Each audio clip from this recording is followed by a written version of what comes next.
Welcome to Club Damingo, brought to you by Cyclone Comics.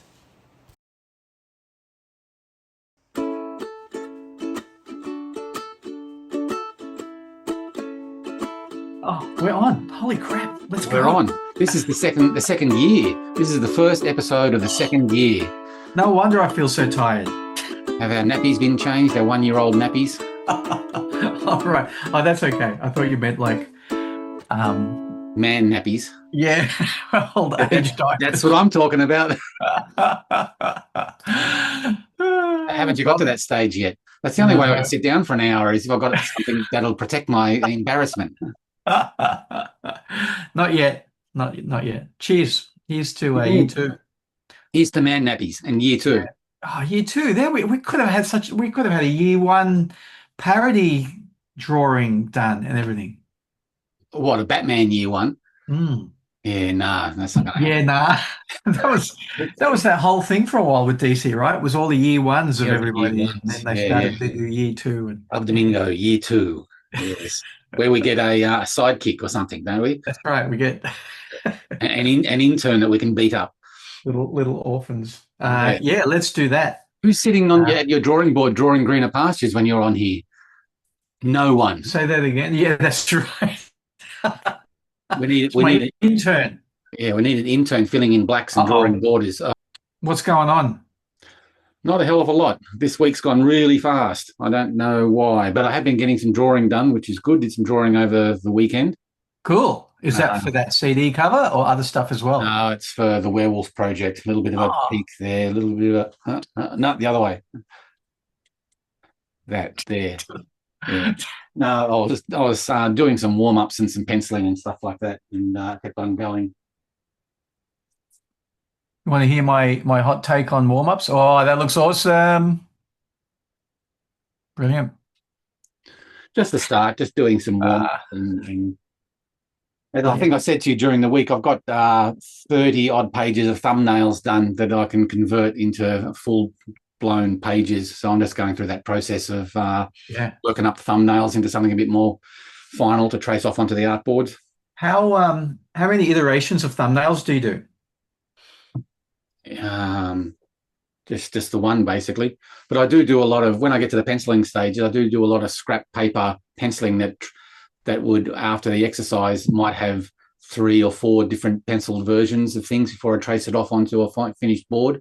Right. So the more finished it gets, the more layouts I do, or the more figure work to trace off while I work on. Apparently, it's just like that. That's almost good, but I'll trace it off again and I'll fix the face. that kind of thing. Wow. So you do a lot of tracing. I do a lot of light boxing. Yeah, a lot of light boxing onto the final thing.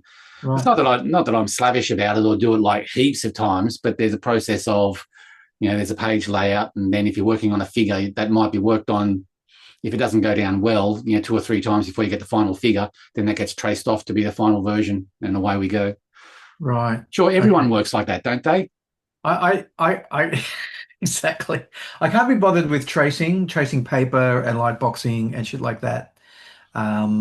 Very, very rarely. The times that I do it is that when I do my thumbnails, if there is a certain amount of life or flow, in the line or proportion in the drawing, and I just for the life of me cannot get it to happen on the page, I'll scan it or photocopy it up to drawing size, and then just roughly trace that off, and then move on and work from there. Yeah. And it's not always a figure. Like I remember specifically the little horror one that we did, Troll, where Trevor got kidnapped by the person who kidnaps people and their number plates. He likes a number plate, so he steals the number plate and kidnaps the person, and puts them in a trolley. That's where the trolley.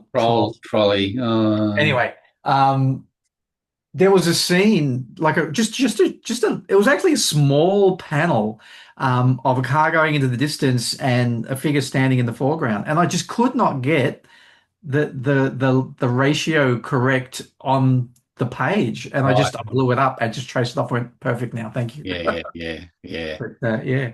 So when I do thumbnails, that's the storytelling part, right? That's layout, and that's how big the panels are, how many on a page, Yeah. what the shapes are. So I definitely do more than one iteration of layouts. It's a little bit um uh it's not difficult, but it's like there's a wrestle there. There's definitely wrestling going on at that point. Do you not feel like you're wrestling with it? You do it in one go and you're happy?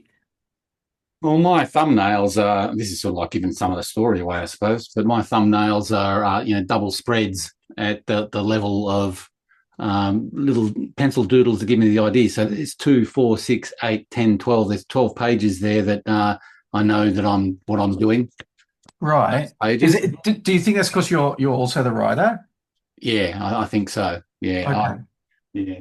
I think Because that. I'm interpreting Michael's writing and and acting as director basically, and figuring out the pacing and how I feel like it would best work.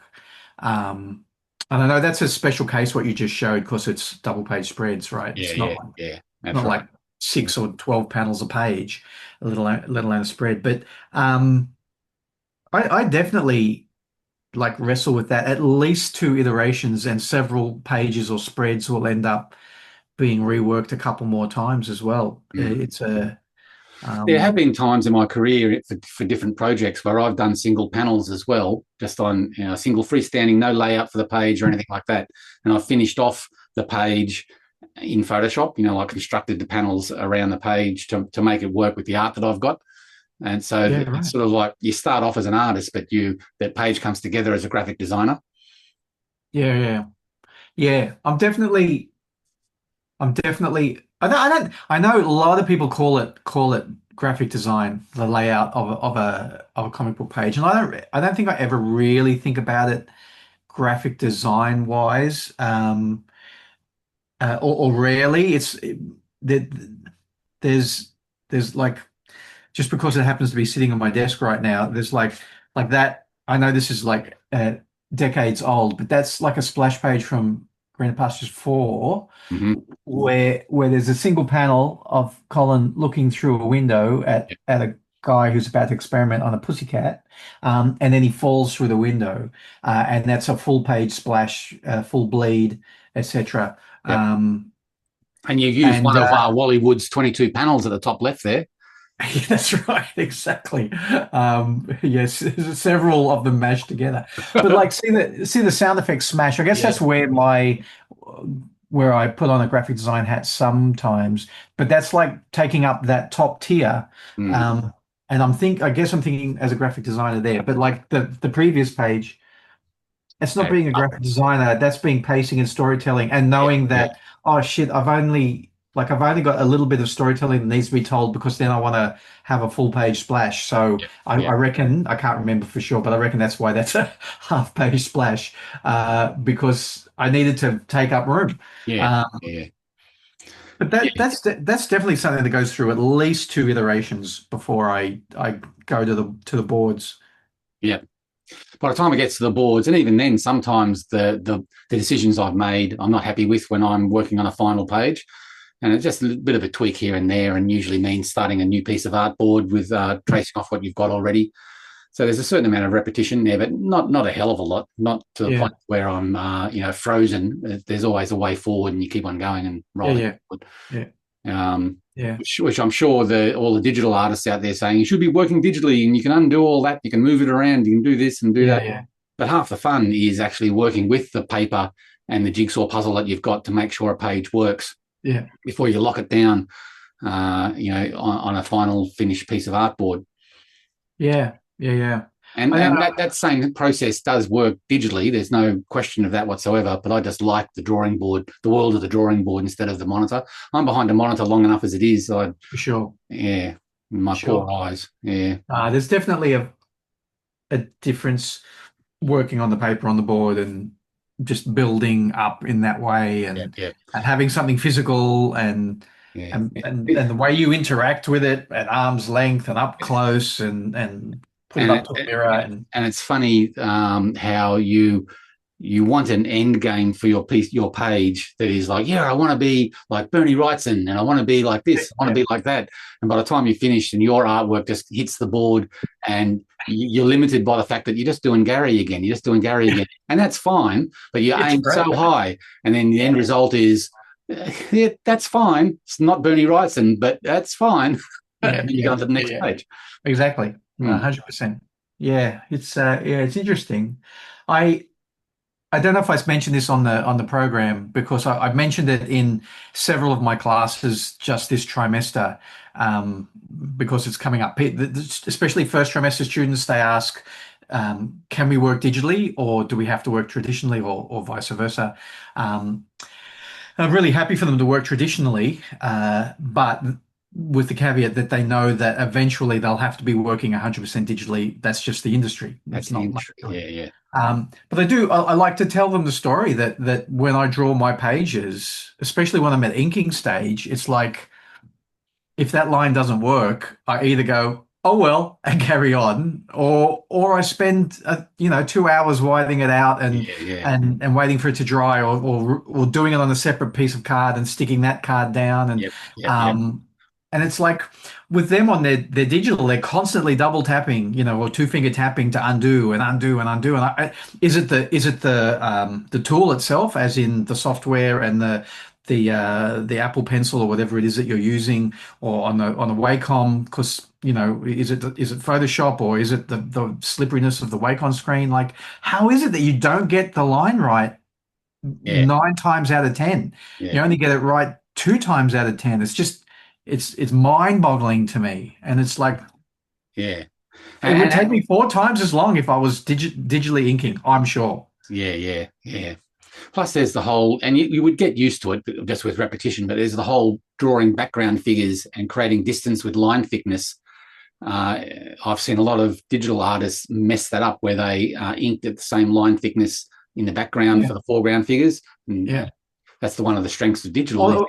They just zoom into the background figures and give as much detail to them as the foreground figures, and it's like, well, it just feels weird. Like, even with a photograph, detail disappears, right? Some people, I'm sure, like, draw the background up large so that they can it's too small, I need it larger, and then they shrink it down to put in the background. It's like, well, number one, what a waste of time, and number two, it's like that fights with the cognitive relationship that the viewer's going to have with the image. There isn't a weird kind of interpretation that's going on in the mind of the viewer, whether you know it or not. It's like, it's happening there. So and then you introduce the wonderful person called the printer, who has to make sure that little background set of figures are inked at the same level of detail as the main figure. Has to appear on the paper. And paper stocks, and how gloss and matte, and newsprint. No, but exactly. I'm like you. I mean, as you know, I very seldom use white paint on my finished art. I tend to problem solve as I go. If I fuck up in a big way, I'd replace the panel, which I haven't done in years and years and years. But as you saw when you were looking through my Jackaroo artwork, that it was actually quite patchy with pasted on panels and stuff like that. It's, if I have to fix a page with some white art, I'm really annoyed with myself. Which is a failing on my behalf, because it's white paint. So what? Big deal. But exactly. 9 times out of 10, I nail it. But sometimes you just need to bring out the old liquid paper. And I like the built-in. Again, I've probably said this on the show before, but I like the built-in resolution limiter that you have on paper. You just can't draw any smaller than that, and that's all there is to it. It's called the human eye. That's right. It's called the human eye. It's called the thickness of your 0.5 micron or 0.05 micron, whatever you're using. Like, that's all there is to it. And all of a sudden, what should be what was a highly detailed car becomes a silhouette of a car. Exactly right. Still tell it's a car. So thank you, Wally Wood. I think every so often I do think of people like a friend of the show, Glenn Lumsden, right? Who at I believe it was with the Eternal Warrior annual or yearbook that he and Dave DeVries did. I think that was the point at which Glenn started to work with a huge magnifying glass over the artwork. Right, Um, right, okay. just from memory, looking at photos and looking at yeah, there you go. What like that? Yeah, I think he had one like on a big armature, like you would have your light there, right? Yeah. So I'm thinking, am I going to get to that point eventually where my eyesight is going to require a magnifying glass, and will I bother, or will I? There you go. Yeah, exactly. Do you use that? Not really. Do you Not use the other magnifying glass? seldom. Seldom. I've got a second pair of glasses now, so I sort of have alleviated that problem as far as Yeah. focus and working closely and stuff. So, Yeah. but yeah. So There was. it's handy to have. Yeah, I mean, we've talked, I think it was just last week, was it, or the week before, about Will Eisner's change from his earlier comic book work to his later graphic novel work, where whole pages were like two panels, Yeah. and I wonder how much of that is to do with his eyesight, because I think to myself, am I going to bother trying to continue with the amount of detail I currently do, or will I just loosen up? And that's all there is to it at that end of my career, rather than getting a big magnifying glass and having to work under that, because I don't like that tunnel visiony thing that happens with it either. Yeah, yeah. Um, Yeah, I'm wondering whether part of Will's decision to work the way he did was purely trade book sizes at the time. being And smaller. yeah, yeah. Like I'm currently reading this at the moment, which is Danny Oh, Best's, wow.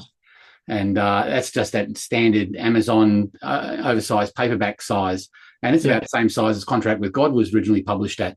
So I got a feeling that Will was solidly aiming for the book market, and he was going right. What size of books? They're slightly smaller than an American comic, so I'm going to start adjusting my Mm. like art size to accommodate for speed and for the market that I'm aiming for. Because And he certainly wasn't aiming for the comic book market. he was drawing its size as well, right? Slightly larger, but not 11 by 17. No way. Yeah, Yeah. yeah. I Mm. think he might have had a 20 or 30% increase in art, but you could let's see, you could probably draw Will's original art on almost on an A4 piece of paper. Yeah, yeah, that's what I would think. Mm. Yeah, interesting. It's interesting. Yeah, I'm about halfway through this at the moment, and yeah, it's the an good. interesting read. It's all stuff that I, as a person working in comics for a long time, know about. But it's interesting having it all paved for you, sort of like this build up to this makes this happen, makes this happen, Yeah, makes Image Comics happen as well. And it's yeah, really good what he's done to just put it all in a sequence that is easy to understand and absorb. That A equals B, and that begats C, and that's why that probably happened. And so I'm about halfway through, and having a fun time with it. Who wrote that? A guy that we know that a guy called Best, I think, Daniel Best. Yeah. So I'll put in the Amazon link to because it's an Amazon book. And he's got some scrawl here that he posted on the inside. He signed it. I think it says Daniel Best. And it's like doctor's writing. Gaz, a little of it. The Rise of Image Comics, Daniel Bart, 2026. And without whom I doubt I'd never. Now put this on eBay. So very sincere comments. I love him dearly. Oh, and you, Danny. Mm. Good old Daniel Best. Yes. Fantastic. Well, that's good. I'm glad you're enjoying that. Yeah, nice. Yeah. So we've gone through. It goes right back to the beginning of Superman and Siegel and Schuster, Wow. and it sort of bumps into Siegel and Schuster. Then it goes to the Marvel Comics with Stan Lee and Jack Kirby, and that rolls into Neil Adams, which rolls into Todd McFarlane and the whole beginning of the Image Comics thing. So yes, it's a fun read, and it's just Cool. it's good sort of coalescing all these disparate things into one pathway and just seeing how it all happens and how the machine, he calls it the machine, how the machine just hasn't really changed that much, not really, and how as creators, Image Comics was always going to happen. Yeah. Well, cool. Good on him. I hope he's getting some success from that. Yeah. It's just like Image Comics, Cyclone Comics, Reverie Comics. They're all the same. They're all just mixed in together. Yeah. For sure. Cool. Yeah. All right. What else we got? Bo's just launched his 9th issue Kickstarter.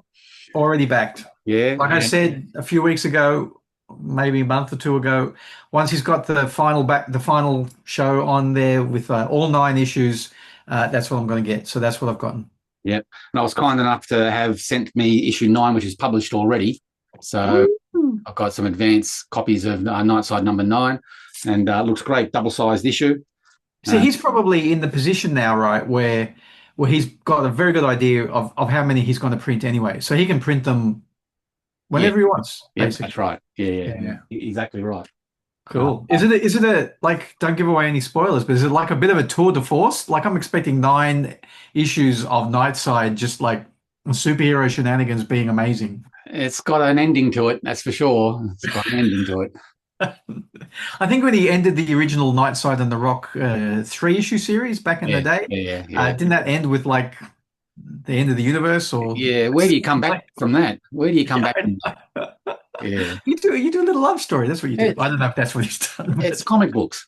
Yeah, exactly. Yeah, but I'm not going to say anything. I'm not going to ruin his whether he sticks the landing or not. But in fact, just before we rung in today to record this, I was talking to Bo. He gave an early morning call. Usually he rings when he wakes up from his coffin at 3 p.m, and we had a chat in the afternoon. But this morning he was up early, so Cool. Is he full of beans? Wonder how he was dodging sunlight. He must have dark curtains in his place. But anyway, Did you just call him Bowie? Bowie, he'd like that. No, just Bo. I'm sure you said Bowie. Loves David Bowie though. Bowie. No, I don't think I did. If not, it was just if I did, it was a mistake. Bo. Beaumont Jardine, McGillicuddy. Yeah, that's right. Exactly. Yeah. We love Bo. So, well, very cool. Is Bo good? Bo seems to be chugging along. Yeah, he's looking forward to getting the Wolfen out there, which is his Werewolf Limited series, which is coming up next. Brilliant. I know Daz Close has been helping him put the production, the different cherries on top of the production of them.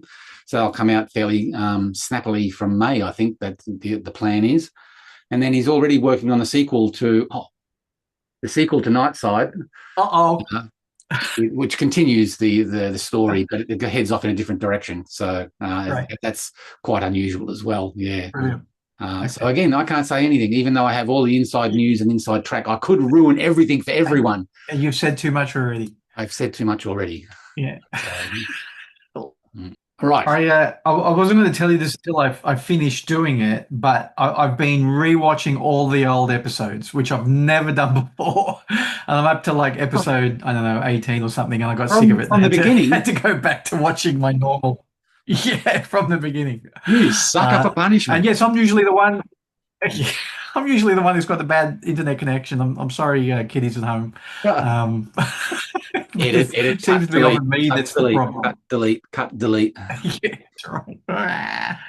Anyway, so what's it like rewatching? Because I haven't gone back to the early ones. What are they like? I think they're really good, and I know I'm biased, but they seem to be interesting and entertaining and varied in subject matter and like if I wasn't part of it, I'd probably be watching it. I like it a lot. So yeah. I'm shocked that some people like don't watch every episode. Like there are some episodes that are like 70 or 80 viewers, and there are some episodes that are like 50 viewers or something. There are some way over 100. Oh, really? Okay. Yeah. You got to get to them. We build up to it. Yeah. So yeah, it's been fun watching it again, or watching it for the first time, living through it again. Yeah. So I've gone through the middle of the year when I was overseas. Yeah. That's right. I forgot all about that. So how are my dodgy editions of overlay graphics and stuff like that going? Is it hokey? They're great. Like, what else do you need other than blob? Very limited technical skills when it comes to video editing. You don't want anything else. It's all good. Right. Yeah, excellent. So are we changing anything for the year ahead? Are we adding any features, or are we just going to keep on doing what we're doing? Yeah, we're not going to change anything. Okay. That would require work, wouldn't it? Yeah. Well, yeah. Let's not do any homework. Let's just. I haven't gotten to the episode yet, but I still remember it, that where I suggested we do a book club, but like that never came to anything, and like, why should it? It's like, it sounds like hard work. None of the ideas we put forward have come to anything. Yeah, but most of my ideas are silly on purpose, stupid on purpose. That one was a reasonably serious idea. I thought, we could do a book club and have something to actually chat about. But there's no way that if we'd had a monthly book club, I wouldn't have read any of them. We barely got through Hicksville. That's right. I did like 2 pages of that a day on average. So yeah. Yeah. Okay. We'll play to our strengths, our laziness. Exactly. What a great strength that is. Yeah. Anyway, enough about us. Let's talk about us. What else have you got on your list? What have I got here? Niteside, Rise of Image Comics. That's it. On a bit of a more serious note, segueing to a serious subject, I noticed that, I don't know whether you came across it this morning, Paul Bedford, who was the writer of the List graphic novel. He has developed a tabletop board game that's been an interest of his for many, many years. And did you read this post this morning? I didn't have a chance to know, but I saw it and I got the gist of it. Right. Yeah. Okay. And he's pretty much hit a bit of an existential creative block, I think, due to what's going on in the world. And I thought that might be something to follow up on, as far as your thoughts, our opinions about how does one navigate a lot of existential shit that's going on that affects the household, but it also affects the world, and how you can sort of clarify or clear your brain enough to still proceed with creative ideas. Or if you feel like you're having a hard time of it, to allow yourself that time away to let events settle down or things to transpire. It's okay to not do stuff, to sort of cover that sort of angle a little bit today. So just to clarify, the bit that I read was more along the lines of, as a business decision, now's a stupid time to launch a game. So it's not so much a creative issue. I don't think, as far as I can tell, the game is finished or finished enough that he's getting to that business stage where he would be launching a Kickstarter or similar to get the money in to make to do the production. So that's a bit different, I think, to part of what you were just saying. I agree. The tone of his post, though, was very low ebb. Like the decisions made. I mean, if it's a business decision to put something off for a couple of years, like you've made the decision to wait a while before looking for overseas distribution because of the diamond collapse and all that kind of stuff. I mean, that's one set of muscles, but just the tone of that whole message that Paul had posted was one a little bit more deeper than that. Yeah, sort of plays into the creative side of thing as well. Again, I think I would interpret that more that I've spent the last however many years getting to this point, which is the point where I was going to pull the trigger, and now it's not a good time to do it, and I'm just exasperated and I give up, sort of thing. After all of this work, the road's been blown up, and what do I do next? Which I didn't read the comments, but it looks like a lot of people are saying, I think you should just go ahead, or I think you shouldn't throw this away, if at most just pause, which is what I would suggest as well. I think that's what you're kind of saying as well. But the fact that that all the creative work is done, just means put that aside and start creatively working on what would be the next project. And the business side of things will have to be looked at when you feel like the world is in a financially better position. I think he's just worried about the fact that people won't have the money, and transport is so expensive, and tariffs and all of that stuff. Yeah, yeah, yeah. And I totally get that. But yeah, I feel like like you're saying, the quick read I had of it felt like he was going, and I give up. And it's like, I don't think you should give up. I think I think people should be if they're creative souls, they should be creating even if nothing ever gets out of the Yeah, studio, yeah, But yeah, but definitely when he's got a plan, a blueprint in mind of what happens next business wise, he should definitely not give up. He should hang on to that, and wait until the uh, the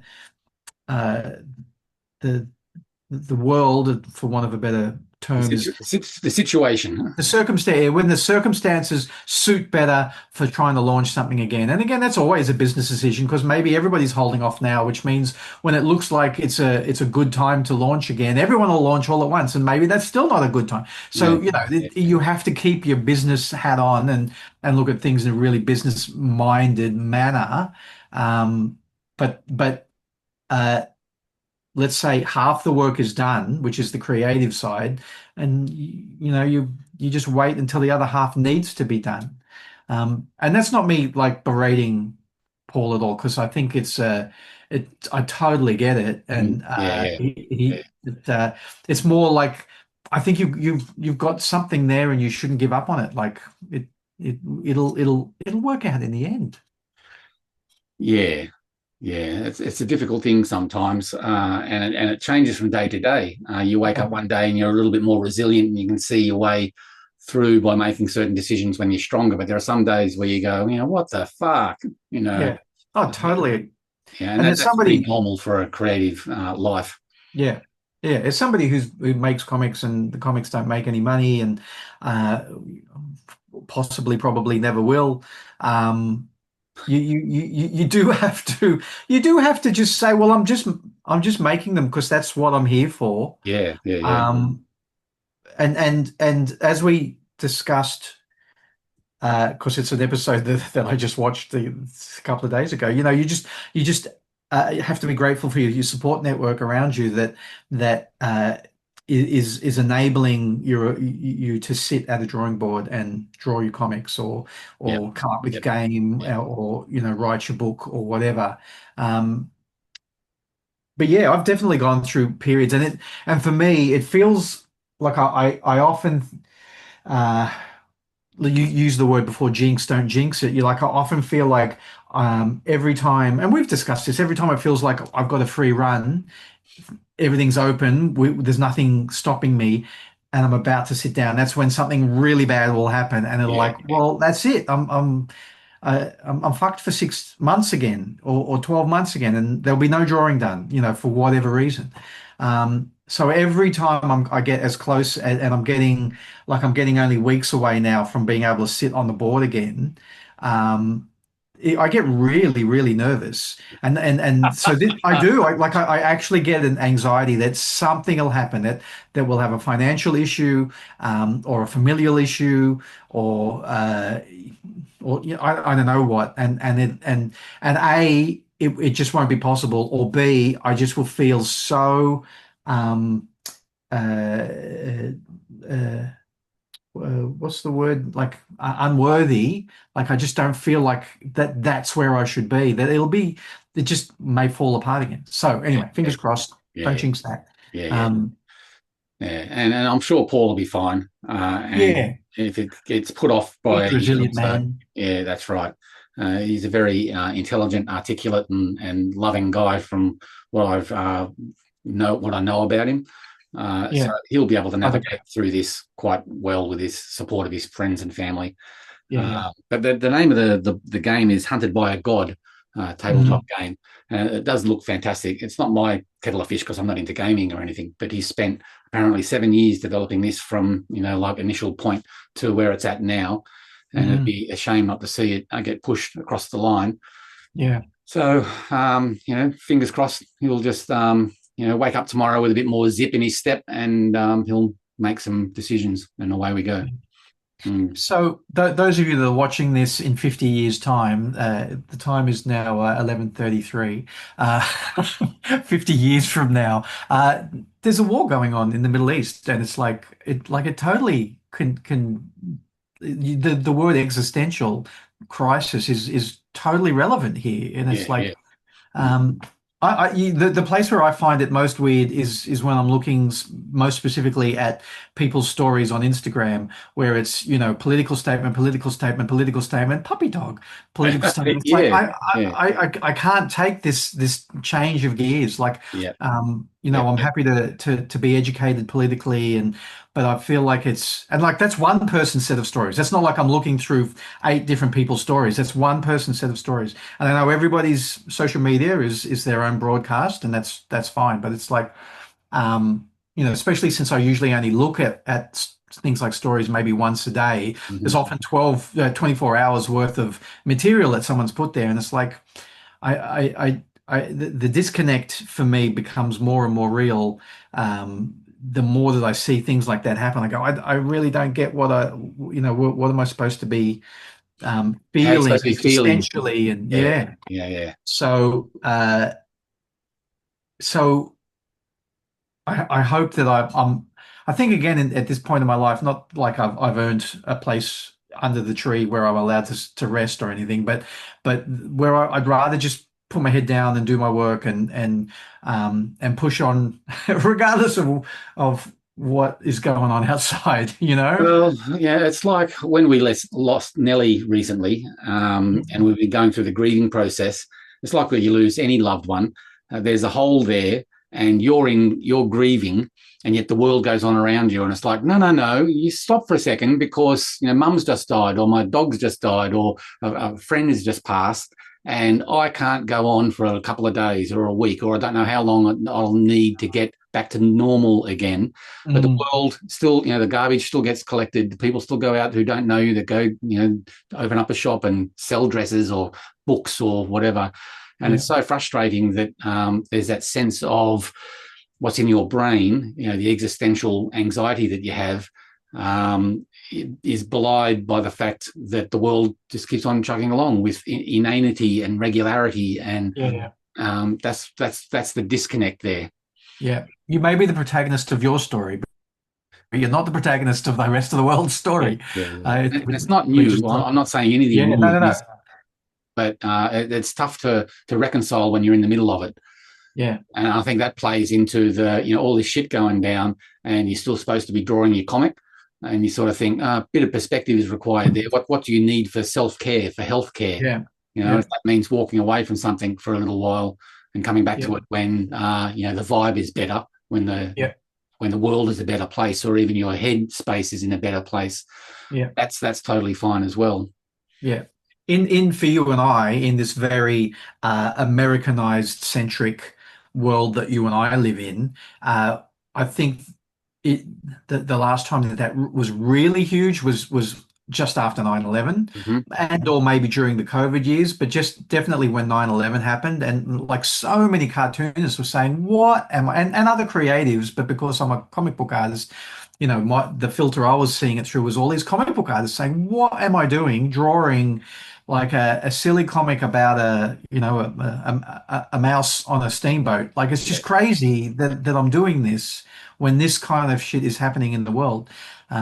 So yeah, a lot of us of our age have already gone through um, the the uh, the need to kind of reconcile in our heads what the importance is of what we do, not only to ourselves but externally as well. And if we feel like there is an external importance or not, and if we do feel that there is, what do we think that is, and how, So yeah, we've gone through this, I think, a lot more than Mm. like Mm. Leonardo da Vinci would have gone through in his lifetime, right? Where Yeah, where it's like, was there even a plague during his lifetime? I don't know, but it's like he was doing God's work probably as far as he was concerned, which was making the most beautiful art that he could think of, yeah, right? yeah, Um, So I don't know if how modern it is. The fact that we're really hooked in to everything that's happening around us, you Yeah, know. there's that. Yeah. And maybe the routine coming out of grieving or existential anxiety, it is the regular things each day that heal you, that allow you Yeah, to kick on with things, and you eventually get back behind the drawing board or get back to your plan to release your tabletop game. yeah, But you need to be aware of it's a process of time, and while you're railing at the people that are, the garbage trucks that still keep on emptying the garbage, and no, I'm still feeling sad, but that'll eventually change, and the garbage truck will just be annoying for waking you up in the morning again. yeah, yeah, yeah, yeah. Yeah, there's I mean, I was going to say you and I, but I shouldn't speak for you. You know, I don't do like a social commentary, politically active comic. There are aspects to it that are, especially in the coming stories, that speak very much about the human condition, but it's not like when something like the war that's happening right now happens where I go, well, I've got to talk about this in my comics. I've got to, it's like there's a story to be told in my comic, and that's kind of still what that has to be. Yeah, While I know yeah, that a lot of our peers are doing editorial, no, not editorial, but commentarily by based material. reportage. Yeah, exactly, which is fantastic. Yeah, And this is how they tackle the same issue yeah, is well, let's educate, let's discuss, let's debate. yeah. Um, And uh, viva la différence. yeah, Everyone exactly. handles things in their Yeah, way. Some people yeah, are yeah, compelled to do reporting stories and journalistic stories about the war in Iran, and some people are still doing their comic book about Steamboat Willie. yeah, exactly. Yeah. When 9/11 happened, I was on the train to my job, and I drew or thumbnailed rather, wrote and thumbnailed. I think it was a 4-pager. I don't think it was a 6-pager reaction to it, set in the Greener Pastures Mm-hmm. universe, in real time. Like it happened that morning, and I was already kind of like doing this thing with where Trevor and Colin are watching the television, and it never eventuated to anything. But I think it helped me a little bit as well. And so yeah, there's room for it for all of us as well to make commentary, even in our make-believe storytelling. But Yeah, yeah, yeah. And it's more flexible for us to be able to do it as self-publishers and our own creators. Becomes more complex when you've got a business deal with a publishing company and you need to get a certain thing done by a certain time. yeah, And you're trying to be creative and meet that as well. And that throws another spoke in the spanner in the spokes yeah, uh, of your productivity and your commitments, and which it becomes a professional business deal and not a creative one. yeah, exactly. So Yeah. it's difficult on a variety of levels, and so I'm sort of lucky to be out the side of that, not having any big commitments that I have to meet. If I'm not feeling like working on something on any given day or week, that's totally fine. It's just me readjusting what I need to do and when by, what I'd like to do and when by. Mhm. Yeah, Yeah, the need and the deadlines are totally malleable. yeah, yeah, yeah. Mm. Cool. Wow, that was a change of gear to something quite serious. Yeah. So Yeah. yeah, just reading Paul's post this morning made me think a lot about that. Yeah. So there we are. And we need to take care of each other as well. Like I kind of I usually assume that everyone around me has their own little support network.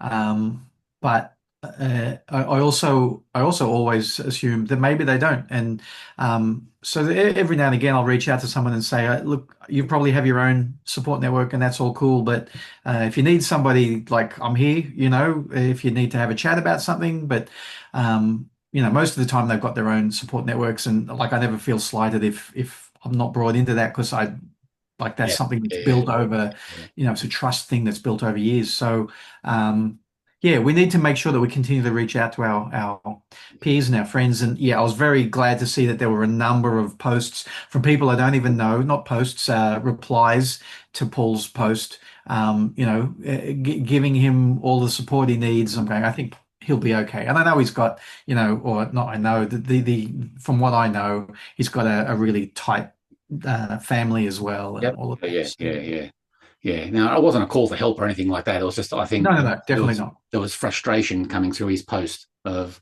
Yeah, that was the takeaway from it. Yeah. yeah. And when you do text, friends that you want to check in with, and you sort of say, "How you going, you munted wet wanker?" that sort of lifts the game a little bit and makes them all cheery. Yeah, exactly. And able to power through.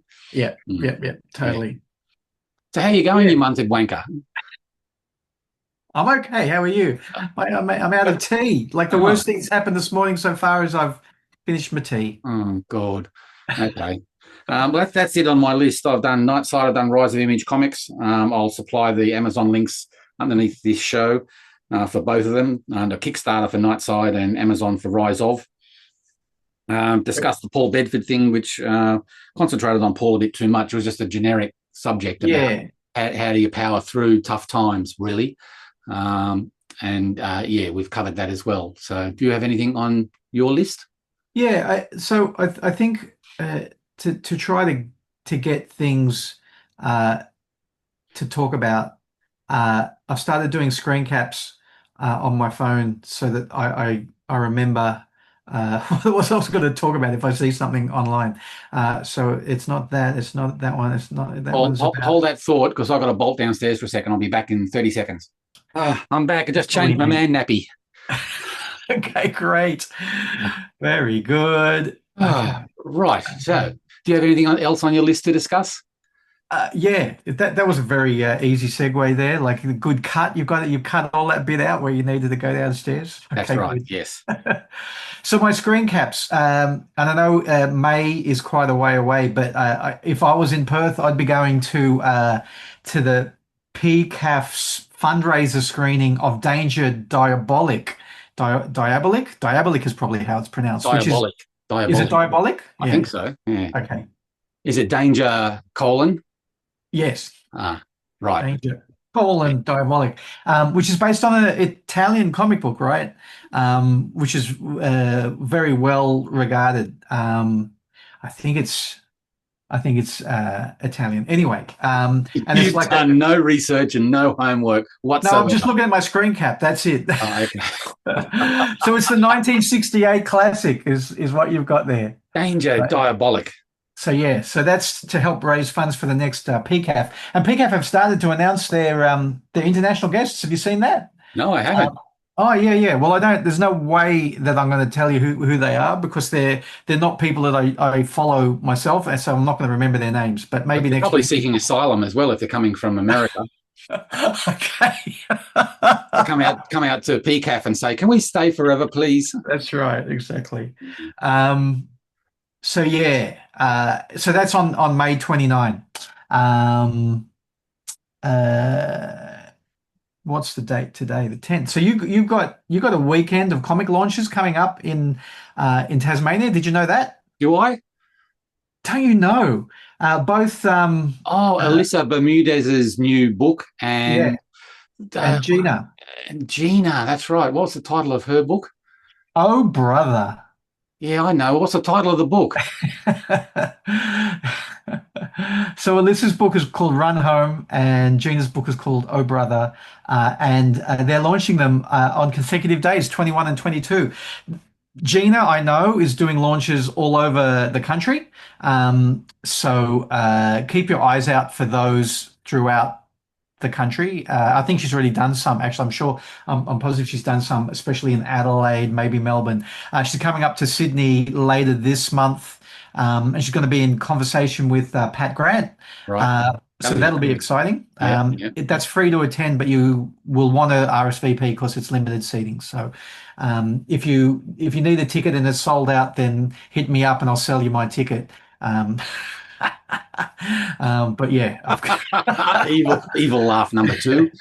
I can't remember what the date of that is. I think it's like probably the week after that, like late March. I haven't got my calendar up in front of me. Right.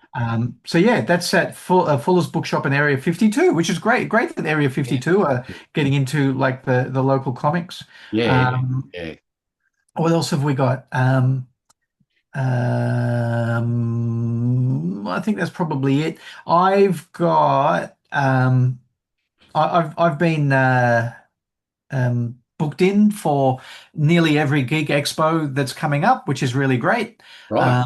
The only one I'm missing, which is unfortunate because I really wanted to go to it as well, is the 2-day Canberra one in the middle of the year.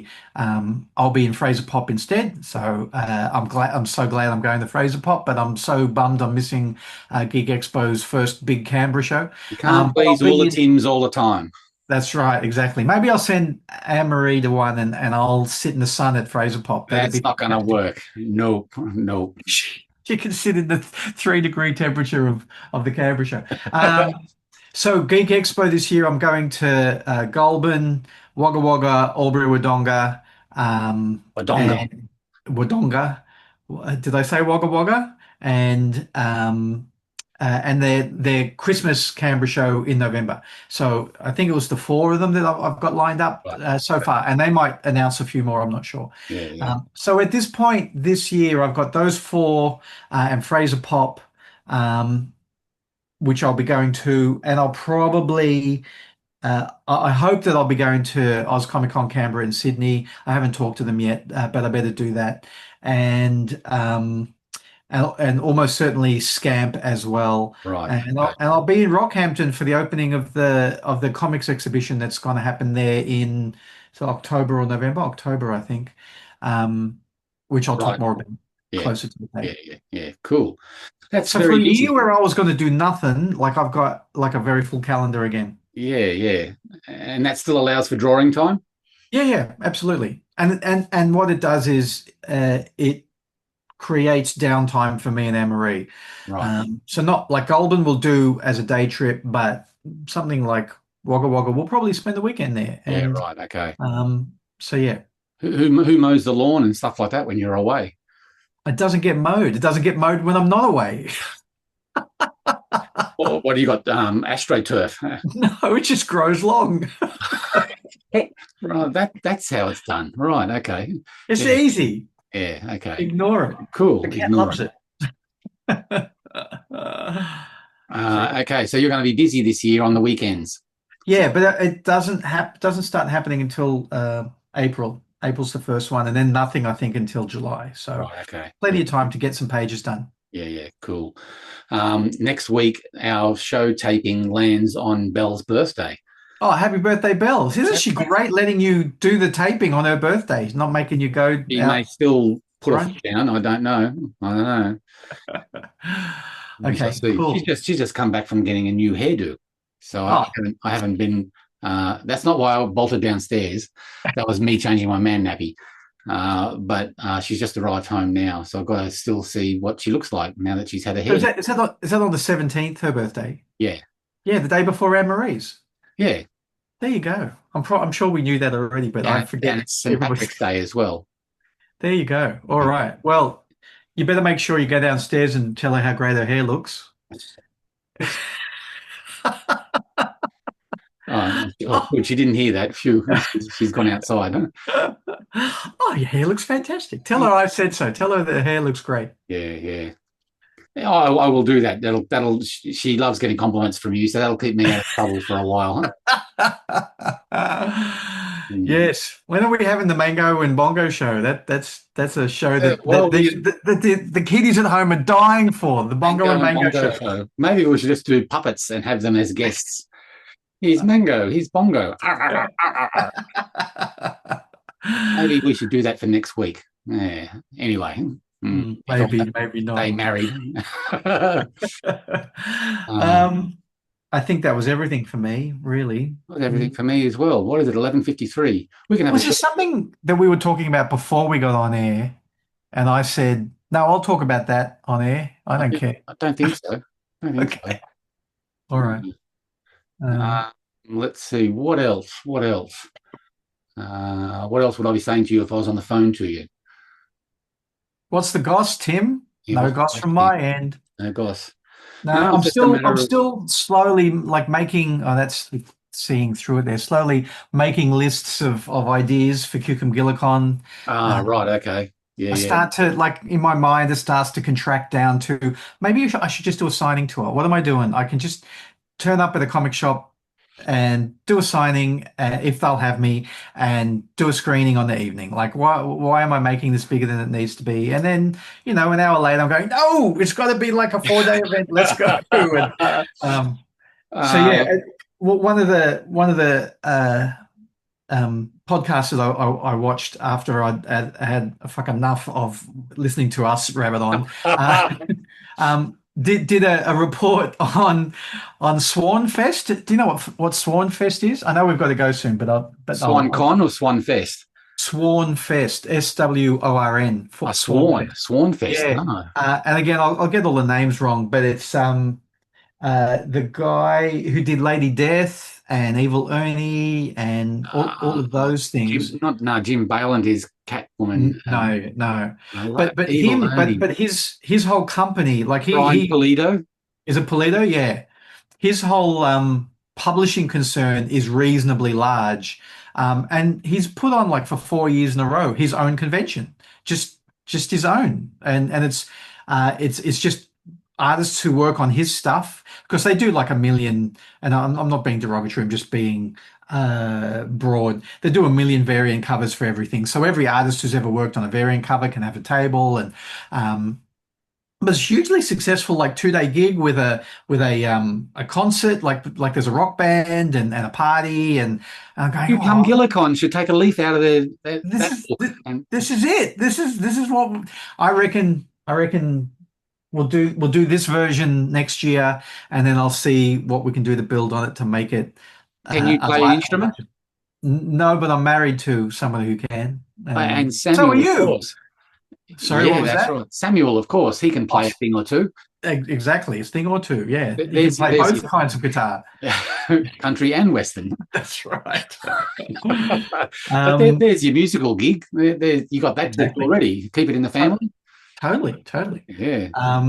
So yeah, that's another little touchstone for me where I go, it's Hmm. possible to control your comic publishing destiny in all sorts of ways, and just about every podcast I listen to, and I don't listen to a lot of them, but anytime they're talking to a to somebody who's not working on franchise comics, on Hmm. industry comics, they're always talking about the fact is we all have to take control now. That's Yep. all there is to it. Yeah. Yep. Yeah. So interesting. Segueing to the final bit of a conversation for this week's show is, did you hear about Mike Richardson leaving Dark Horse or being I did. asked to leave? Yeah. There's the door. No, the other side of the door. Close it on the way out. That's right. I did. Yeah. What's your commentary on that? I don't have a lot of thoughts about it. Yeah, the more you look into it, the more it was a little bit unfair that he couldn't dictate when he was to leave. He is in his high 70s, so I think retirement and taking it easy might be on the cards as well. But knowing Mike and his actions over the past, he might have an idea or three up his sleeve before he retires. But once you get into your 70s, you'd want to slow down. Surely, it was unfair what they did and how they did it. But and Mike is certainly one of the greats of the modern comic era. But once you get into your 70s, it's must be. Tell the kiddies at home a bit more about who he is. Like was he one of the two guys who started Dark Horse, or I think so, but he was one that hung around for 40 years, and yeah, he shepherded a lot of creative things like Hellboy and Sin City. And I dealt with him on Dark Horse Down Under when he came out to Australia. Yeah. I had a chat to him about doing an Australian content anthology for Dark Horse. So I've dealt with him in the past, and he seems to be a very honourable, straight shooting kind of guy. I do know there's a lovely story of the guys that did Nexus, Mike Barron and Steve Rude. They sold the rights to the character to Capital City Distribution or Capital Comics when it was around when Nexus first started. Wow. And Capital sold the Nexus rights to First Comics. And so Mike Barron and Steve Rude moved over to First Comics because the characters were owned by the corporation. And then they got bought up by Mike Richardson eventually. And Mike Richardson just gave the rights to the characters of Nexus in Wow. particular. I don't think it was Badger. I think it was just Nexus. Gave it back Wow. to Mike Barron and Steve Rude that's because it's the right thing to do. So That is incredible. yeah. So he was That's that kind of amazing. guy. Yeah, wow. Mm. Yeah, that I really love. I mean, I really love that period of American comics anyway. But I really love that early period of Dark Horse. You know, with Roachmill and Concrete and Dark Horse I know, Presents, what a great anthology. yeah, absolutely, yeah. Oh my God, that was a really powerful anthology, actually. Yeah, Like a lot yeah. of Did you say really, Concrete is another great yeah, character? Yeah, that's yeah. coming back.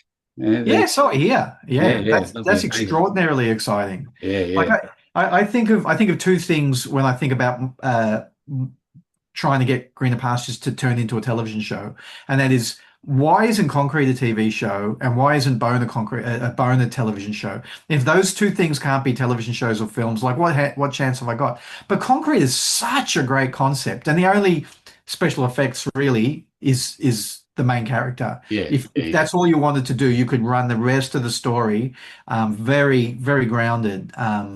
Mm. Such a great comic. If the kiddies at home have never read Concrete, see if you can get like a collected edition of the earlier stuff. Yeah, it's great Bunch stuff. of short stories and a bunch of miniseries. Yeah, Paul yeah, Chadwick's Concrete. yeah. Incredible. And was Madman another Dark Horse, or was another? Pretty sure. Pretty Yeah. See, sure. again, that period kind of then a few of the things start to meld in. But yeah. But So yeah, anyway, congratulations to Mike Richardson for 40 odd years of being at the helm of Dark Horse Comics. yeah. Sad to see him treated the way he was treated, but maybe at 75, 77 years old that he is, Wow. that he might retire now. I wouldn't be surprised if he doesn't. But yeah, he's a lovely guy and a real cornerstone of the American comic industry. So yeah, it'll be sad for him not to be at the head of his company. Yeah. Did they sell it recently? Like, was it Yeah. bought? Yeah. See, this is what happens. If you don't own your company, the company will go, well, thanks for that, but you're out now. So Yeah. likely to happen. Mm. So anyway, I thought that was worth noticing while the news of his departure is still fresh. So Yeah. um, Yeah. mm, Was he a writer as well? Did he write and like did he I think he has been known to conceive write characters? Yeah. So Yeah. keep control of your stuff, kiddies. Yeah. But Stay. who knows? As soon as the Dark Horse was actually purchased by the big corporate thing that took control of it, I think the writing was on the wall, and I think he was probably cagey enough to realise that was it. Which is why I'm thinking that he might just retire now, because there might have been a nice payout for him. Here's the door. Here's a big check. Yeah. Catch you later. Yeah. And he would have gone, yeah, I'm tired now. Bye. Yeah. It might be part of the reason why he was happy to make a sale in the first place. Indeed, but it's all speculation. Yeah. Isn't that fun? Yeah. Okay, I think that'll do for today or for this week. All right. Brilliant. What's So, our I'm a good, like I said, a good 15 or 18 episodes in, and really enjoying the rewatch. And I haven't started calling all the kiddies at home yet. So I'm going, I thought I was saying that from the beginning. So that's why I'm hanging on. I'm watching some more because I want to see when I start saying, see you, kiddies. What other copywritten sayings do we have? More comics more often. And if you don't do it, it won't get done. Exactly. But more comics more often. That's a good one. Yeah, that's a good one. We should get some t-shirts. Escape with an Australian comic. That's right. Escape with Australia. I wonder if anyone actually views this right to the end to see that logo pop up right at the end. I wonder. I'm sure. But they should get in touch on our email and let us know whether they watch right to the end. Emails. Oh my God. You didn't even talk about the emails we got. We got a couple of emails last week or during the week. We'll have to talk about them next week. Next week. We'll let the emails build up to a couple. Yes, that's right. Email us. Yeah. Like you're never going to get on the show because we're not doing interviews. But if you email us, you never know what might happen. You never know your luck in a big city. Exactly. Or even Hobart. Yeah. All right. Okay. I'm hanging up now. Bye. I'll see you guys later. More comics more often.